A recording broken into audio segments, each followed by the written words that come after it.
Buenas noches, y para ustedes que nos están viendo, les podemos decir que desde esta óptica, este sí que es un buen fin, ¿eh? Si nos están viendo en este día de asueto, muchas gracias.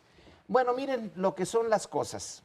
Estábamos comentando antes de iniciar el programa que el encabezado del periódico identificado con la izquierda y de circulación masiva, de circulación nacional, tiene como 8 columnas, pues el llamado de Peña Nieto a cerrar filas. Exactamente qué es cerrar filas, usted se lo imaginará. Pero debería de haber puesto ese periódico la propuesta de Andrés Manuel López Obrador, el proyecto de nación, que si recordamos, ya lo ha propuesto varias veces, es decir, cada uno de los momentos en que ha sido candidato presidencial.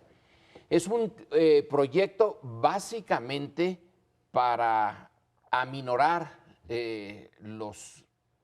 la dureza del neoliberalismo. En las dos primeras ocasiones, pues no tuvo mucho éxito. Pero el punto central de su proyecto de nación, vaya que sí está vigente ahora. No solamente en México, sino en muchas partes se está poniendo en duda la bondad de esta política que tiene 3, 4 decenios, la del neoliberalismo, dejarle al mercado que asigne las recompensas y los castigos.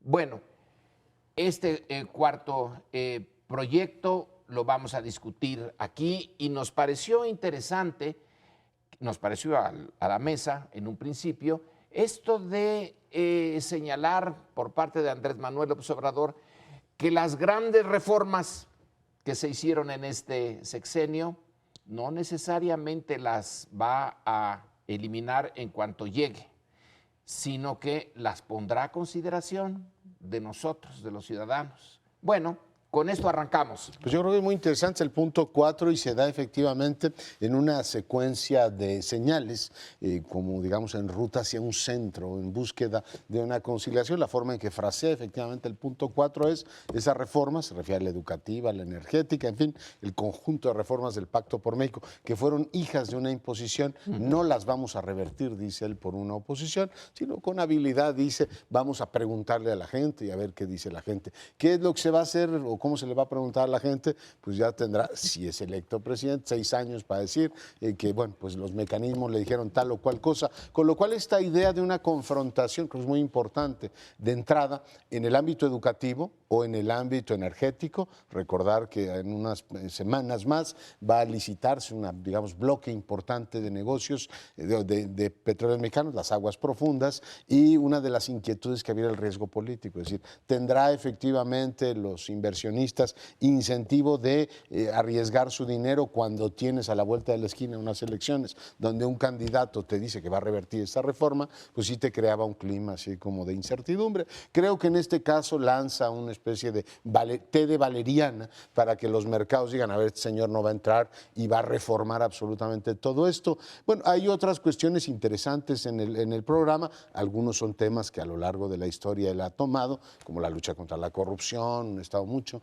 más austero, y reacciona de una manera, a mi juicio, templada, pero ¿cómo se llama? Me dirán ustedes si estoy leyendo apropiadamente el tema de la política internacional, ¿no? Es decir, no parece, no hay ni una condena explícita a la forma en que Trump se ha aproximado a México, pero en fin, en términos generales veo, quizá el dato más interesante es este corrimiento al centro, que se da después de señales como hay que perdonarlos, que por cierto tú interpretaste magistralmente. ¿Qué significa esto de la reconciliación nacional en un contexto como el de México?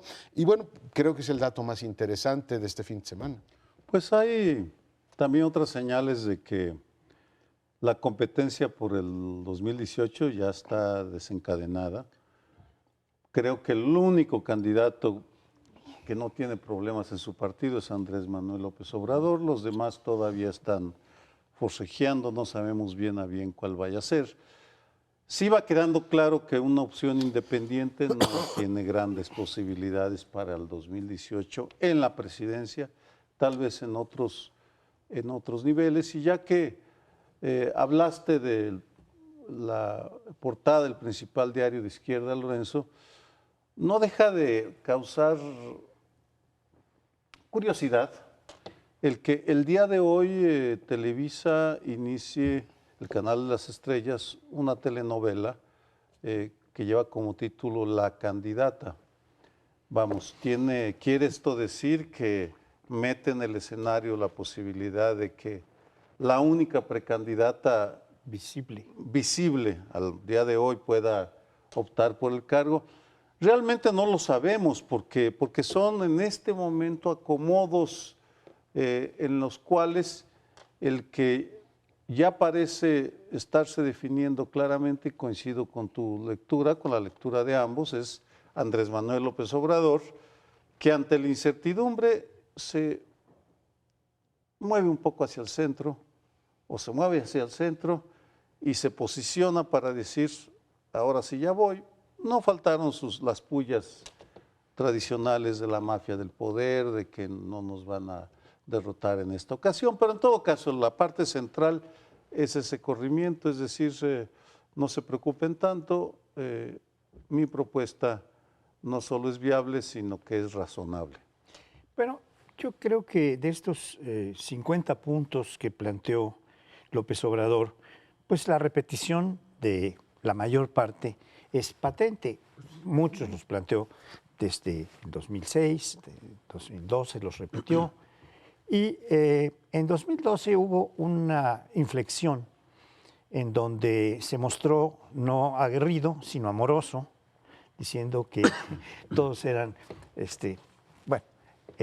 serían tratados con consideración, con amor, hasta los más enconados adversarios. El partido movimiento o movimiento partido Morena puede decirse que no pondrá ningún problema, como ya se anunciaba, a la candidatura de López Obrador, como no lo ha puesto la pléyade de partidos de izquierda cuando lo lanzaron en 2006 y en 2012. Porque se podría decir, parafraseando al rey Sol, a Luis XIV, le parti c'est moi, el partido soy yo, ¿no? Como l'état c'est moi, el Estado soy yo. Así que eso tampoco es una sorpresa. Y por otra parte, el partido o movimiento partido que ha lanzado López Obrador desde hace un buen tiempo y su candidatura también desde hace un buen tiempo, ha sido calificado o clasificado como partido antisistema. Ahora hay varios indicadores de que lo están aproximando a no ser tan partido antisistema. Una de ellas es la que ustedes ya comentaron. Otra de ellas es que está diciendo yo me voy a ir por la cuestión del voto. Invita a los miembros de esta gran asamblea o convención que tuvieron el fin de semana a constituir 68,000 comités electorales, que son todos los comités que existen en la República, para tener por lo menos uno en cada uno. Es decir, está yendo por las líneas de la legalidad, lo cual siempre ha anunciado. Sí. Pero vale la pena recordarlo ahora porque esta es una de las cuestiones que nos deja ver qué puede pasar hacia 2018. La idea de tener los comités, esa fue desde siempre, y las lecciones de la historia reciente, vaya que si lo exigen, porque en momentos claves, en las elecciones, Morena no tenía los suficientes representantes, y eso puede ser un factor que explique por qué en el pasado ocurrieron estas cosas. Pero en fin, se me había olvidado, que se reincorpora a la mesa después de cruzar los mares, Sergio Aguayo, así que cuando alguien me preguntó en alguna ocasión en estas últimas semanas qué pasaba, que la mesa ya estaban faltando tanto Leonardo como Sergio varias veces, no se preocupen, es que son gentes muy ocupadas en el mundo internacional. Bueno, otro punto rápido, la parte internacional. Andrés Manuel nunca le ha puesto mucho énfasis a lo de la política exterior y tengo la impresión de que en parte es para no provocar a Estados Unidos. Bastantes enemigos tiene internos, bastantes fuerzas locales desearían que nunca hubiera aparecido en la faz de la tierra o arrinconarlo. Pero en esta ocasión hay algo que ha cambiado en Estados Unidos, algo fundamental. El gran imperio tiene ahora el inicio de un mandato presidencial en donde pareciera irse achicando, dejando espacios. Y yo creo que todos los que analicemos la política mexicana y desde luego los partidos, y en particular el partido más importante de oposición, tiene que tomar una posición en torno a Estados Unidos. Que no lo haga ahorita puede ser una situación de prudencia, pero no va a haber un solo programa que valga la pena si no tiene una posición en relación a lo que está sucediendo en el entorno internacional de México. Yo coincido contigo y además estamos hablando de millones de mexicanos que ahora, o mexicoamericanos, que ahora mismo están con una incertidumbre atroz y bajo un efecto de discriminación, xenofobia patético, y lo que no puede ser es que nosotros nos desentendamos y un líder como López Obrador de esa realidad y no eleve la voz y diga, oiga, para mí eso es una prioridad absoluta, defender a los mexicanos que viven ahí. Bueno, insiste en su tesis, que creo que es acertada en este caso, que la mejor política externa depende de una sana política interna. Creo que ahí pues está claro, no hay manera de proyectar una imagen diferente si no renuevas todo este desaseo que tenemos, pienso en Duarte, en todos los escándalos que tenemos al exterior. Pues sí, nos ofendemos mucho con lo que dice Trump, pero hay que adecentar la casa como un elemento, digamos, prioritario. Pero regreso a lo que me parece más relevante de este fin de semana, que es esta, digamos, esta ruta hacia el centro. O sea, son varios puntos en los cuales López Obrador ha mandado el mensaje, tanto un sector amplio del PRI, al que claramente ve desfondado, o sea, no se ve un PRI que de cara al 18 pueda efectivamente tener una alternativa competitiva. Claro, esto puede cambiar, como decía Sergio, está la candidata y hay problemas en el PAN, o sea, todo esto puede cambiar, pero claramente en la posición de campo que hoy tienes un PRI que no es muy competitivo. Y por tanto, pues López Obrador, experto en este tema, está mandando el mensaje de decir, a ver señores, aquí hay dos sopas, o se regresan a los 12 años que tuvieron con el PAN, que a muchos priistas no le fue bien, o yo soy su siguiente tren. Existe esa posibilidad de que se dé efectivamente esa, digamos, convergencia. Y creo que ya está en operación, si no seducción, en operación francamente decir, a ver, las diferencias que hemos tenido con la izquierda tampoco son tan importantes cuando piensas en un proyecto, digamos, nacional, y creo que parte de esta moderación lo lleva efectivamente a encontrar una ruta de convergencia nuevamente con el PRD, que el PRD tendrá que hacer, igual que decía que el PRI está desfondado, el PRD está más que desfondado como competencia electoral, a decir, a ver señores, ustedes tienen la posibilidad de retener algunos bastiones, pienso en la capital, a cambio de alinearse todos con el proyecto presidencial de López Obrador. Me hace todo el sentido que tenga esta ruta, digamos, centrista, es decir, a ver, bajo su manto caben todas estas expresiones políticas. Bueno, los candidatos proponen, pero la historia dispone. Y lo que estamos viendo es un mundo en el momento de cambio profundísimo y tal vez, con excepción de la Segunda Guerra Mundial, este es un momento en el cual lo internacional se nos vino, se nos impone. Se nos impone cada día además porque tenemos la amenaza de que nos van a regresar 1.800.000 Dreamers, jóvenes que crecieron en Estados Unidos o nacieron allá y que corren el riesgo de ser deportados. En consecuencia, le guste o no a Andrés Manuel, Osorio Chong, Margarita Zavala y todo el resto pronunciarse sobre Estados Unidos, coincido, no van a poder evadir el tema. Es imposible en el 2017.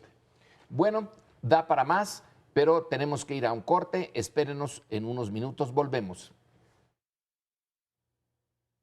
Bueno, y decía Sergio Aguayo que estamos ante un parteaguas histórico, y es verdad. Si usted revisa los libros de historia más recientes, pues ve que los Estados Unidos e Inglaterra fueron los dos países, los dos imperios que más apostaron por la globalización. En algunos casos, pues bombardearon países, derrocaron gobiernos, y el argumento era, se tienen que mantener los mercados abiertos, porque es el fundamento casi, decían, de la sociedad occidental, de la civilización occidental. ¿Y qué tiempos estos que ahora en Lima, Perú, donde se reunió APEC, el que defiende eso es el líder chino, el secretario general del Partido Comunista, les dice, señores, seamos serios, no puede funcionar una economía que ha, digamos, propendido a la globalización de las finanzas, la producción industrial depende efectivamente, pues ya no de lo que se produzca en un país, sino del ensamblaje de todo un proceso, y ahora resulta que por presiones políticas, tanto la Gran Bretaña como los Estados Unidos dicen, no, yo me replanteo el asunto y ahora quiero un nacionalismo económico.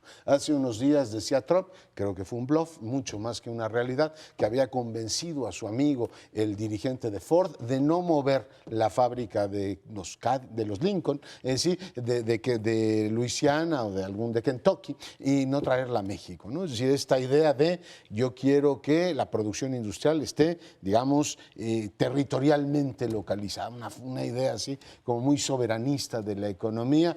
Y la verdad es que lo que se dijo en Lima es interesante, porque buena parte de las economías de, digamos, la cuenca del Pacífico habían apostado a que Estados Unidos quería seguir jugando este juego de libre comercio, y de pronto dice, pues ya no quiero TPP. Y japoneses, por supuesto mexicanos, canadienses, chilenos, dicen, oiga, y la idea no era contener a China, que es el otro gran jugador del capitalismo internacional en toda esta zona. Entonces tenemos efectivamente un tablero al que no estábamos acostumbrados, ¿no? Dirán, oiga, el grande que quería jugar a la globalización resulta que ya no quiere jugar a la globalización. Algunos dicen que es un despropósito que esos países se pronuncien en favor del TPP, otros dicen que hay que elevarle los costos a Trump. ¿Ustedes cómo lo ven? Bueno, un recordatorio de historia para ubicar es lo que sucedió este fin de semana. En 1895 hubo la llamada Guerra del Opio, que consistió en que la Gran Bretaña encabezó una coalición para obligar a China a abrir sus fronteras al opio, porque las potencias occidentales querían venderle opio, obligar a los chinos a fumar opio. Ganaron. Y en 1899, Estados Unidos, el Departamento de Estado, emite lo que se conoce como las notas de las puertas abiertas, que es 1899 y estamos en el 2016. 117 años después cambia esa tesis. ¿Qué es lo que decían esas notas fundamentales para entender el siglo XX? Que Estados Unidos iba a exigir el respeto a la integridad territorial de los países, es decir, la soberanía territorial, pero la exigencia a esos países que abrieran su comercio con todas las potencias europeas, por supuesto, no estaban pensando en otros, sino europeos y Estados Unidos. 117 años después nos cambian la tortilla. Por supuesto que ahora las condiciones son diferentes y los chinos, y hay una paradoja gigantesca en esta historia, porque la historia es así, que sean los chinos los herméticos chinos los que salgan a defender el libre comercio, y que sea Estados Unidos el que diga, bueno, nosotros nos vamos a aislar. No sabemos en qué va a terminar, pero ciertamente lo que sí sabemos es que el mensaje del presidente Enrique Peña Nieto en Lima es vergonzoso por frívolo y superficial. Que reitere su tesis de que es una gran oportunidad para México y que no hay que preocuparse, está ignorando los grandes cambios. Y le sugiero, hoy Raimundo Riva Palacio en Eje Central saca un texto bien interesante, contrasta la respuesta de Peña Nieto y la de Merkel, el discurso de Merkel, para señalar cómo Merkel lanza una señal muy clara: nosotros vamos a seguir defendiendo los mismos principios. Independientemente de lo que haga o deje de hacer nuestro presidente, no vamos a dejar de tratar el tema en muchísimos foros, este incluido. Así que aquí sí vamos a discutir la globalización o el cierre de la globalización, que sí es un reto fundamental para nuestro proyecto de nación. Yo creo que si seguimos con eso de la historia, en el siglo XV China tenía la posibilidad, tenía la flota más grande. Esa flota magnífica que pudo haber llegado a América, no en 3 carabelitas que parecían cáscaras de nueces, sino tenía una flota de más de 100 barcos que podían hacer el viaje en alta mar. Y realmente no queda claro por qué de repente China se cerró. Prohibió la existencia de una flota similar, prohibió la construcción de esos barcos, se cerró completamente, no tenía ningún interés en el resto del mundo. Si el resto del mundo tenía interés en ellos, bueno, ahí vería si recibía o no. Así que esa cerrazón y también lleva a que China no haya conquistado grandes territorios, se quedó en ella misma. Y ahora es cuando se presenta como la vanguardia de la apertura. Peña Nieto dijo en esta ocasión que la apertura está muy bien, que lo que está mal es la mala distribución de los recursos, no de los recursos, sino de los beneficios. Vaya, ahorita lo va descubriendo, eso estaba clarísimo. Es por eso que Trump propone el cerrarse, porque sus bases dicen los premios y castigos de la globalización se han centrado en un grupo muy pequeñito. Esto era una cosa obvia desde hace mucho tiempo. Si se hubiera hecho de otra manera, probablemente la globalización sí tiene el sentido de Adam Smith. Cada quien se especializa en lo suyo y todos nos beneficiamos. Pero como los beneficios se concentraron, ahora son lágrimas, como los musulmanes cuando perdieron Granada. Bueno, yo creo que estamos en un tiempo en el que una de las discusiones fundamentales a nivel global, curiosamente, va a ser el libre comercio. Si se mantiene, si se amplía, si se reduce y se acota, qué puede ser materia de libre comercio o no. Y en esto está, por supuesto, presente todo este planteamiento de Trump contra la globalización, que ha afectado a quienes estaba pues esperando Trump que le dieran sus votos, que son estos blancos, obreros, en gran medida, ¿no?, que están contra la globalización porque dicen, esta nos ha afectado a nosotros particularmente. Pero la reunión de Perú, de Lima, vuelve a marcar esta tónica de la discusión sobre el libre mercado. Y es curioso, pero todos los países asistentes se pronuncian a favor del libre mercado, empezando por Obama, que todavía es presidente de los Estados Unidos, siguiendo por el presidente de Perú, porque era el que los recibía a los huéspedes en Lima, Kuczynski, ¿verdad?, que se pronuncia abiertamente a favor del libre mercado, seguido por Peña Nieto y todos los asistentes. Y es que hay una idea de que es prácticamente imposible prescindir del libre comercio en el mundo que vivimos. Yo creo que también es bastante difícil pensar en el fin o cierre, como decía Diego, de la globalización, mientras existan estos medios poderosísimos de comunicación y estas tecnologías de comunicación que han hecho, sobre todo, que la globalización financiera tenga sentido y pueda, con un apretoncito de un clic de computadora, cambiarse cientos o miles de millones de dólares en un instante. Esto es global necesariamente. Y muchas otras cosas, como el aumento de los transportes, como el aumento de las relaciones comerciales, que viene desde hace tiempo, pero se ha incrementado en forma exponencial con el periodo de la globalización, pueda ser cancelado. Creo que va a haberse que adaptar, tal vez haciendo algunas acotaciones, algunas limitaciones a cierto tipo de libre comercio que puede ser dañino en general, pero yo veo casi imposible que un país como Estados Unidos pueda deslindarse de China, porque lo que hizo Trump fue declarar la guerra comercial, así dijo, voy a declarar la guerra comercial a China, país con el que está asociado desde hace mucho tiempo, en varios sentidos.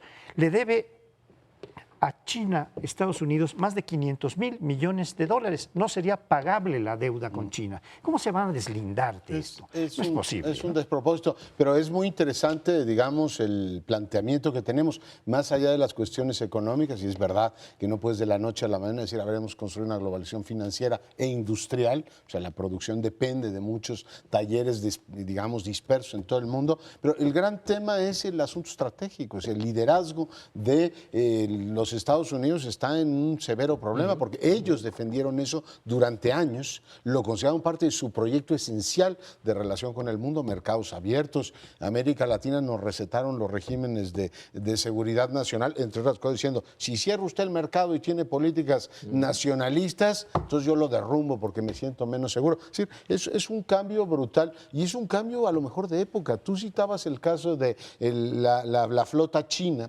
que efectivamente en algún momento dejó de ser, o sea, el poder naval chino dejó de ser lo que era y por tanto le cedió a Occidente el control de efectivamente el sistema global. Así empieza el libro de Kennedy. A lo mejor podríamos hacer una cooperacha aquí y regalarle a Trump el libro de Paul Kennedy, que es el auge y caída de las grandes potencias, y en el momento en que una gran potencia se repliega, dice, yo ya no quiero seguir jugando a ser potencia global porque me resulta muy complicado. Además, el emperador chino decía, vienen costumbres exóticas de países bárbaros, entonces yo me encierro y me convierto en una potencia continental. Lo digo en broma, pero lo digo en serio. O sea, no supongo que Trump no lee y no va a leer a Kennedy. Pero cuando tú tienes una potencia que se repliega de esa manera, tú tienes que empezar a ver que todos tus castillos conceptuales y tus latiguillos políticos se cambian. Por ejemplo, el dichoso consenso de Washington, que estaba basado, entre otras cosas, en la apertura de mercados, de regulación y todo lo demás, se borró en Washington. O sea que sí tenemos un problema serio en términos de quién va a liderar el mundo en los próximos años. Si quisiéramos resumir en una frase las intenciones expresas de Trump, China no ganó, Estados Unidos perdió. Vamos, Estados Unidos se entrega de manera voluntaria, al menos el Estados Unidos de Trump entrega de manera voluntaria el estandarte de liderazgo económico mundial de Estados Unidos y dice, pues a ver cómo le hacen y a ver quién se queda con él. Y por supuesto que los chinos levantan la mano y dicen, estamos listos para salir. A lo mejor también podemos decir, a la URSS no la derrotaron, se derrotó solita. Aquí a Estados Unidos no lo sacaron del libre comercio, se fue solito. Es un gran tema, ¿no? Que implicaría una, digamos, declive relativo, en este caso muy importante, de la potencia. Pero hacemos una brevísima pausa, estamos de regreso en un instante. La semana pasada, la secretaria de Relaciones Exteriores, Claudia Ruiz Massieu, presentó los 11 puntos que el gobierno de México iba a desarrollar a través de sus 50 consulados en Estados Unidos para hacerse cargo del problema de ataques a los mexicanos, racismo, posibles deportaciones. Ha sido muy criticado en diferentes frentes. El arzobispado mexicano, por ejemplo, sacó un documento diciendo que era demasiado poco. Jorge Ramos, un periodista mexicano muy conocido en Estados Unidos, conductor en Univisión, el sábado lo criticó, lo minimizó. Y cuando uno revisa con cuidado esas 11 medidas, de hecho, no son nuevas, es una ratificación de que van a seguir haciendo lo que han estado haciendo hasta la fecha. Y la pregunta, y consulté a varios especialistas del gobierno y de los Estados Unidos al respecto, porque tenía la curiosidad de decir, bueno, ¿y qué se puede hacer? Y lo primero que me dicen es ponerle más recursos para poder financiar la oleada de demandas jurídicas que vamos a tener que interponer para defender efectivamente a los mexicanos en Estados Unidos. Va a ser una batalla jurídica y no solo mediática. Y me daban como ejemplo aquella campaña tan exitosa que tuvo el gobierno de México para defender a los mexicanos condenados a muerte y que le invirtieron 5 o 10 millones de dólares para pagar a abogados en Estados Unidos, bufetes, que los defendían.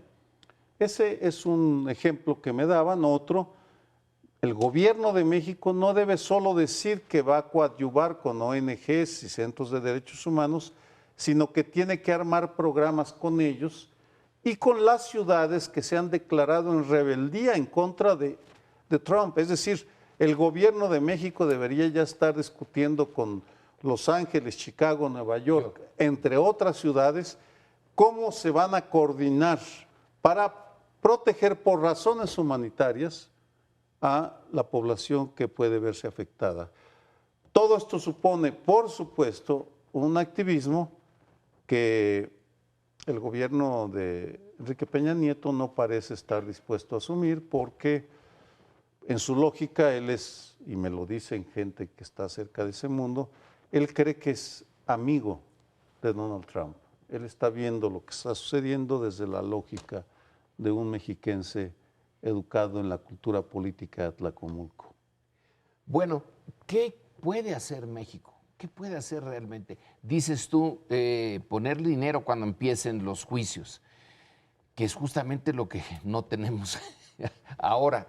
Hay algo más, es que estamos en una situación realmente muy débil. No es solamente el regreso de los mexicanos allá, es se enganchó toda la economía mexicana hacia el mercado norteamericano. Es una locomotora que se vio muy fuerte y que en un momento de crisis en los 80s y Salinas al finalizar los 80s, principios de los 90s, enganchamos a México como un vagoncito más al final en este tren. Y de pronto el que va a mando del tren dice, desengánchenlo. ¿Y qué hacemos? Por mucho tiempo nuestra defensa fue muy política. Fue decirle a Estados Unidos, mire, no les conviene que nosotros tengamos problemas, porque fíjense que puede venir un gobierno de izquierda, puede la Unión Soviética tener aquí alguna influencia, etcétera. Nosotros les aseguramos estabilidad desde la derecha, estabilidad desde su punto de vista en la Guerra Fría.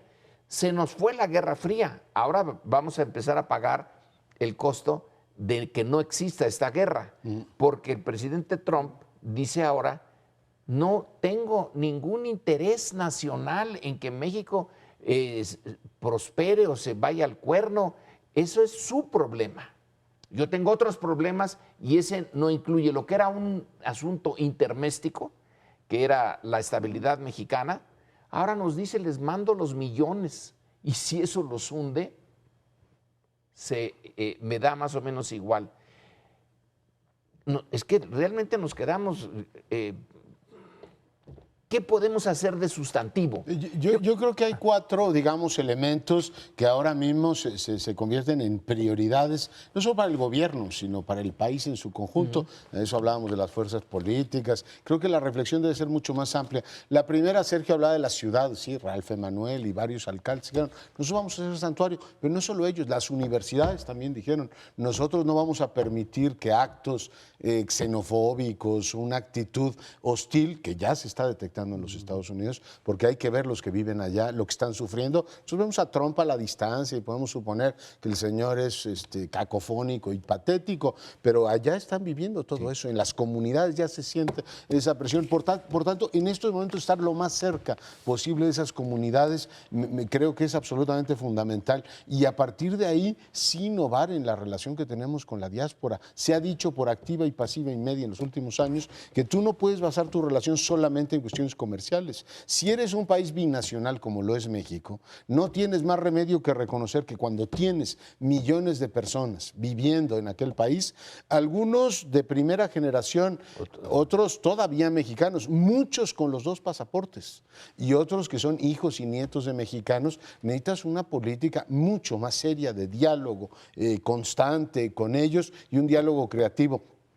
Por tanto, estar más cerca y entender más a los Estados Unidos. Yo me sigo preguntando cómo, con tantos millones de mexicanos que viven allá, no le pueden decir al gobierno, a ver, en Estados Unidos la gente habla claro. Y los Estados Unidos, desde Trump hasta el que tú quieras, empiezan a negociar con aquellos que tienen posiciones claras. Aquí seguimos jugando esta lógica un poco barroca de decir y no decir, y mantener digamos, una lógica de comunicación y política que puede funcionar aquí, digo y no digo, pero allá en los Estados Unidos yo tengo que tener un interlocutor que claramente me diga, oiga, usted no me puede hacer eso porque hay una inestabilidad en la frontera y va a haber un problema muy serio si usted, digamos, concluye con eso. Y lo tercero, con esto termino, la pésima reputación de México en los Estados Unidos ganó, o sea, nunca ningún loco, digamos, extremista americano hubiera hecho una campaña en contra de los canadienses, porque los canadienses tienen 90% de menciones positivas, nosotros andamos en 30% y ese tema no lo podemos seguir eludiendo porque nos quedamos más solos que la una. O sea, no nos salió a defender ni el Papa en estas campañas brutales, ni los centroamericanos, ni los latinoamericanos, ni los europeos salieron a decir, a ver, señor Trump, la forma en que usted se expresa de los mexicanos es inadmisible. Pero lo digo, México tampoco lo exigió. No le hemos exigido una disculpa pública al presidente de los Estados Unidos, presidente electo, por la forma en que habló de este país.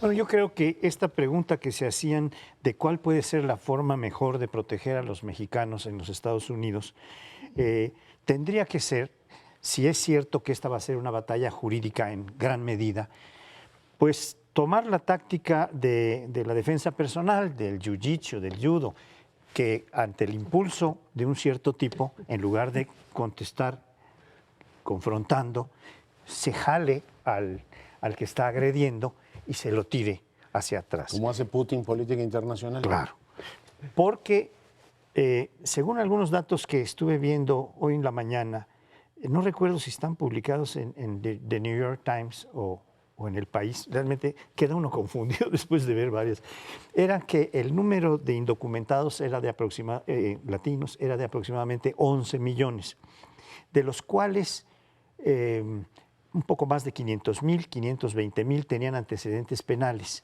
y alrededor de 300,000 tenían condenas por haber sido delincuentes que fueron dictaminados por estas sentencias como tales, ¿no? Ahora, si vamos a invertir en algo como país, habría que invertir en una defensa para que a los otros más de 10,000 no les afecte. Más de 10 millones. Más de 10 millones, quiero decir, sí. No les afecte. Porque Trump ha dicho, vamos a empezar por los que tienen antecedentes penales, y aquí hay un agregado donde va a un extremo mayor, que han sido declarados en una sentencia culpables de algún delito. Bueno, pues a esos no habrá que defenderlos tan intensamente. No da 3 millones ahí ni de locos, ¿no? Ese número se lo sacó de la manga Trump, ¿no? Bueno, sí, pueden ser entre 2 y 3, decía, finalmente. Va a ser imposible, porque es menos de 1 millón el que estaría con antecedentes penales. Es mucho menos de 1 millón. El problema no es solo los que va a deportar, el problema son las agresiones racistas y la discriminación, que es la que hay que frenar desde la raíz. Dunkin' Donuts, un empleado de Nevada saca una dona que, por hacerse gracioso, Trump Wall en la dona. Bueno, había una reacción muy fuerte en redes sociales, yo he participado diciendo no compremos de esas donas porque está haciendo el juego. Coincido contigo, estamos hablando de 35 millones de mexicanos, de personas de origen mexicano en Estados Unidos. Una cuarta parte de la población mexicana es binacional, no tenemos política. Y sobre los fondos, no tengo demasiado tiempo, pero doy una cifra, un dato. Todos los ingresos que reciben en los consulados por servicios consulares, por ley deben regresarse a los servicios consulares, por ley. En el 2015, Luis Videgaray, como secretario de Hacienda, le recorta el 25% a ese dinero, es decir, de lo que los mexicanos allá pagan en los consulados por pasaporte, identificación, todo debería regresarse para atenderlos. Bueno, Hacienda se queda con el 75%. cuando ya estaba Trump. Lo mismo va a ser en el 2017. Lo mínimo que podría esperarse es que regrese Hacienda el dinero que le corresponde a los mexicanos. Para no hablar que recorten en campañas, lo que uno dice siempre en salarios de altos funcionarios. Cuando hay una emergencia tiene que tomarse medidas de emergencia y aquí lo están tratando como algo pasajero y burocrático. Con lo cual pues, se nos acabó el tiempo, no se vaya, regresamos. Vamos a tratar ahora un tema de rememoración, un tema de recuerdos. Estamos conmemorando hoy, por ser asueto, el aniversario de la Revolución Mexicana. El ¿qué será? ¿16? Sí. Aniversario de la Revolución Mexicana estallada en 1910, para que ustedes hagan sus sumas, porque yo soy muy malo. 106. 106 aniversario. 106. Bien, en esta rememoración que no podemos dejar de hacer en este día, hay varios elementos que nos permiten ir al pasado y también regresar al futuro, back to the future, como se dice, ¿no?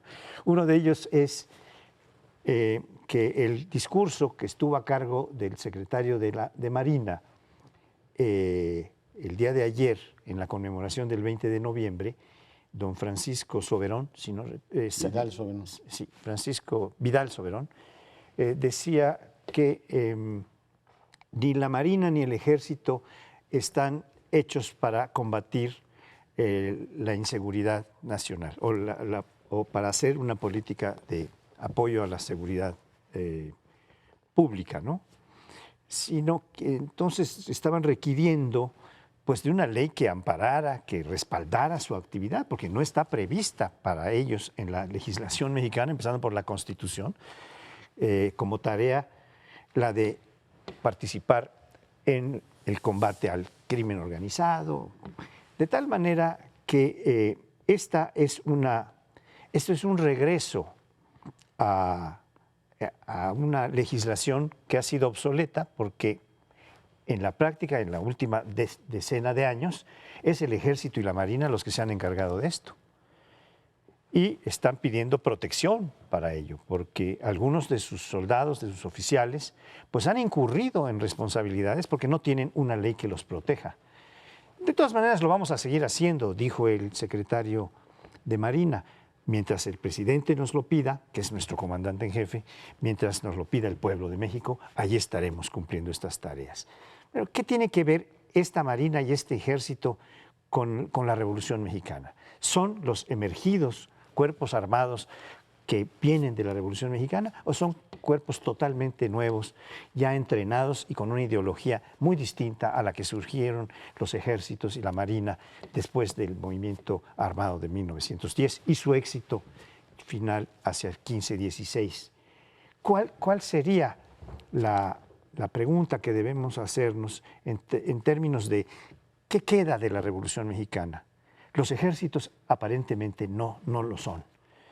¿Qué hay hacia el futuro de la Revolución Mexicana? ¿Tendrá 7 vidas como un gato? Porque ha habido varias canciones, entre ellas una que ha cantado Lorenzo Meyer sobre la primera y la segunda y la tercera muerte de la Revolución Mexicana. Bueno, él hizo un ensayo sobre la segunda muerte, si no recuerdo mal, de la Revolución Mexicana. ¿En qué muerte estamos ahora? ¿Y qué resurrección vamos a tener hacia el futuro? ¿O no habrá ya ninguna resurrección? Hay revoluciones que no mueren. La Revolución Francesa, visto desde aquí, desde México, no ha muerto. Su tema, que fue la democracia, los derechos del individuo, el destruir a la monarquía absoluta, siguen resonando muy bien. ¿Cuál sería el tema que resuena de la Revolución Mexicana? Yo creo que resuenan varios y muchas capas, sobre todo dirigentes de México, quisieran que no resonara. En México lo que se vio fue una mezcla de un llamado de clase alta de Madero y una respuesta de clase baja que luego tomó su propia dinámica. Madero desapareció y surgieron por un brevísimo momento la posibilidad de que tanto el liderazgo como la base de grupos populares llegaran a tener el poder. Es más, propusieron su proyecto de nación en la Convención de Aguascalientes en 1916, que ahora se conmemoran los 100 años. Se presentan proyectos, el proyecto zapatista sobre todo. Es un proyecto muy completo, un proyecto que ya no quiere presidente, que quiere un sistema parlamentario, que quiere una mayor representación. Bueno, Carranza acabó con esa idea, pero digamos que la imaginación mexicana debería de tener resonancia porque está el país en una crisis de sus instituciones, una crisis de su representatividad, una crisis moral. Y la Revolución Mexicana es un recuerdo de que en algún momento este país puede recuperar esa fuerza de decir, vamos a cambiar las cosas, quizá ahora no como revolución, pero la justicia de sus reclamos, de los reclamos de hace más de un siglo, sigue estando intacta, la justicia del reclamo.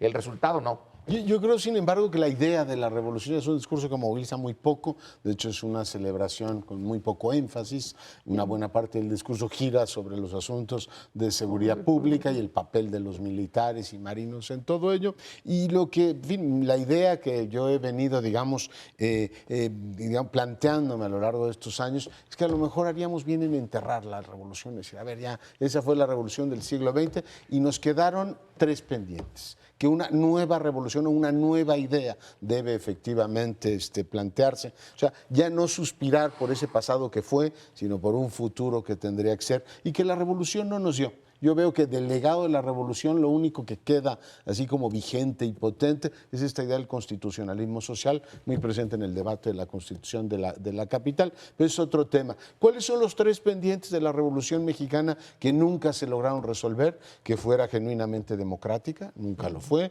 que imperara el Estado de Derecho como una norma y no la concentración de poder político y el uso discrecional del mismo para generar orden, y el tema de la cohesión social. Este es un país al cabo de 100 años que fracasó clamorosamente en darle a los que no tienen una oportunidad mínima. Somos un país dividido, somos un país con una desigualdad atroz y tratar de encontrar en el árbol de la revolución y en el eterno, digamos, empiterno, ¿cómo se llama?, recurso al zapatismo y a todo lo demás, que está bien como un elemento de identidad histórica, ya dio lo que tenía que dar. Yo sí me imagino que este país necesita energía en estos 3 grandes temas con nuevas ideas. Y creo que la revolución, en suma, ya dio lo que tenía que dar.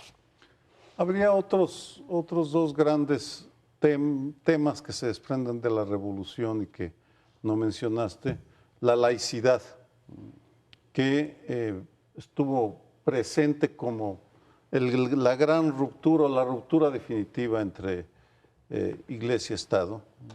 Y segundo, el asunto de la soberanía nacional frente a Estados Unidos. De hecho, es una revolución que surge con un contenido iba a decir antiimperialista, pero no fue exactamente como lo verbalizaron. Fue pro-agrario, ¿no? No, fue sí, por supuesto, ¿no? Pero estaba pensada más bien en el ejercicio de la independencia y la soberanía, en la exigencia de que Estados Unidos y Europa dejaran de meterse en asuntos mexicanos. Fue profundamente nacionalista desde esa perspectiva.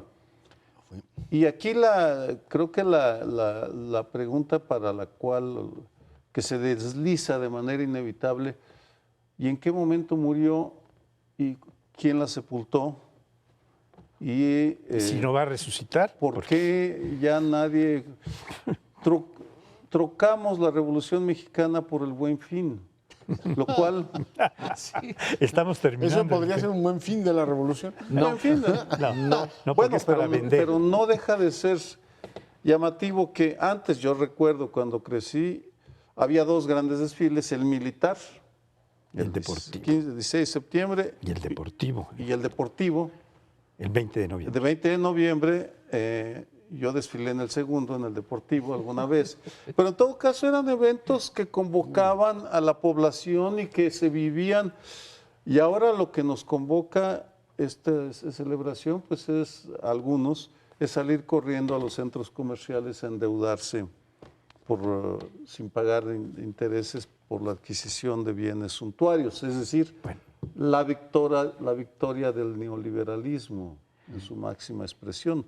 En plan de recordación, aunque nos quedan muy pocos minutos, Lorenzo Meyer hablaba de la Convención Revolucionaria de Aguascalientes, donde se definen una serie de tesis. Pero hay que recordar que este es un punto de inflexión muy importante, porque ahí es donde se dividen las dos fracciones revolucionarias. Carranza se va de la Convención de Aguascalientes y organiza su propio movimiento que acaba siendo el triunfante. Por tanto, el proyecto oficial es del carrancismo, es del Plan de Guadalupe que lanza y de la Constitución, cuyo proyecto es remozar y renovar un poco la Constitución de 1857.